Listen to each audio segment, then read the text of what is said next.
বসবাসের অনুপযোগী জরাজীর্ণ পরিত্যক্ত কোয়ার্টার, ময়লা আবর্জনা আর জঙ্গলের কারণে তৈরি হয়েছে ভুতুড়ে পরিবেশ। বসবাসরত কোয়ার্টারগুলোর দেওয়ালে ফাটল, ছাদের প্লাস্টার খসে পড়ছে, বের হয়ে গেছে রড।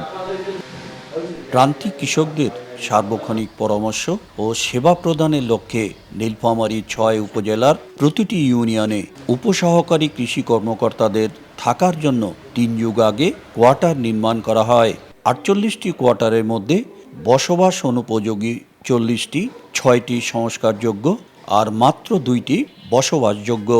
সরকার নির্ধারিত ৫০ টাকা ভাড়ার কোয়ার্টারে থাকতে না পারায় অতিরিক্ত ভাড়া দিয়ে কর্মস্থল থেকে দূরে থাকছেন কৃষি কর্মকর্তারা।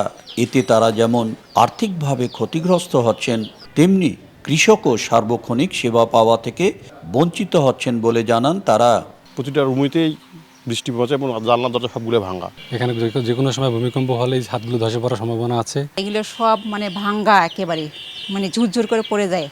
এখন এখানে তো মনে করেন থাকাটাও রিস্ক। এখন কিন্তু আমাদেরকে বাইরে থাকতে হচ্ছে থাকার অনুপযোগী হওয়ার জন্য। সংস্কারযোগ্য কোয়ার্টারগুলো পুনর্নির্মাণ করার উদ্যোগ নেওয়ার কথা জানালেন কৃষি সম্প্রসারণ অধিদপ্তরের উপপরিচালক। বসবাসের উপযোগী সেই কোয়ার্টারগুলো দ্রুত আমাদের সংস্কার করা প্রয়োজন এবং এই পরামর্শ যদি আমরা এই সংস্কার যদি করতে পারি, তাহলে এই সংস্কারের মাধ্যমে কিন্তু কৃষকদের ২৪ ঘন্টায় আমরা সরাসরি পরামর্শ দিতে পারবো। জেলায় বর্তমানে ১৬৫ জন উপসহকারী কৃষি কর্মকর্তা কর্মরত আছেন। শাকির হোসেন বাদল, সময় সংবাদ, নীলফামারী।